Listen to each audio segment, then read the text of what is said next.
Here we have verse 15, the 16th chapter of the Gospel of John.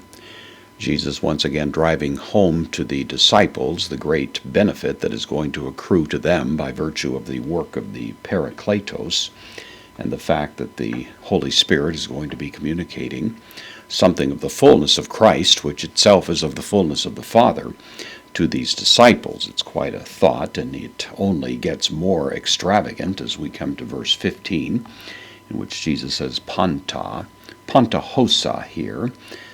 Panta is an adjective, and it goes along with the pronoun hosa. Together it means something on the order of all things whatsoever. It's very expansive. It includes every conceivable aspect of what would be under discussion, and so all things whatsoever. And then the subject of the thought here, ho pater in the nominative, the Father, eke, has. So all things whatsoever the Father has.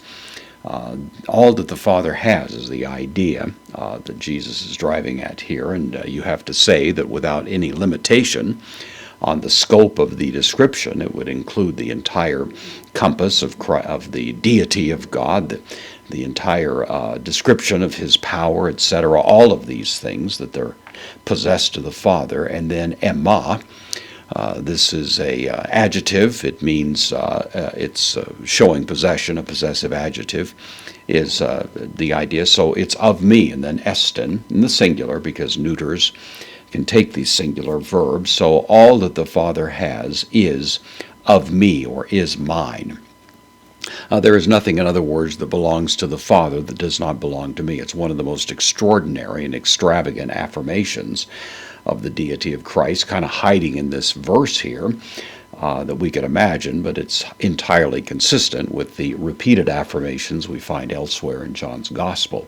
So everything that the Father has, everything that He has belongs to me. And then Jesus says, dia tuto, dia, preposition, taking here the accusative, demonstrative pronoun in the neuter singular accusative. So on account of this is the idea. Because of this, or on account of this, apon from lego, I say, first person singular, aorist active indicative. On account of this, I said, hoti, the conjunction, here it means that. On account of this, I said that. Ek preposition takes the genitive. It's really a repetition of what we saw earlier. Ek to, the genitive singular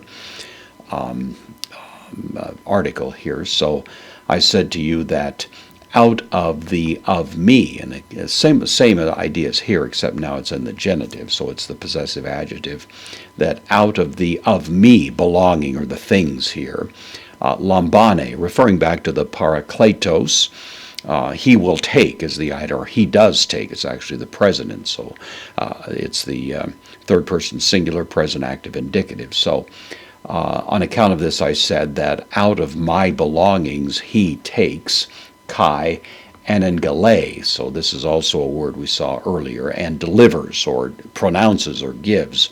Humen, the indirect object here, dative, plural, of the second person pronoun. So the idea is that the Father has all of this. It's possessed by the Son, and now the Spirit is going to take of that which is the Son's, which is co-expansive with that which is of the Father, and deliver it to these who are going to be these acting on behalf of Christ. It's a most extraordinary kind of guarantee that Jesus is giving to the disciples, that they're going to be setting about this Herculean task of making disciples of the nations. We, of course, infer from it that the same promise given to them is in some deep measure given to all of God's people as they work out purposes of obedience to Christ in their particular settings and responsibilities in history.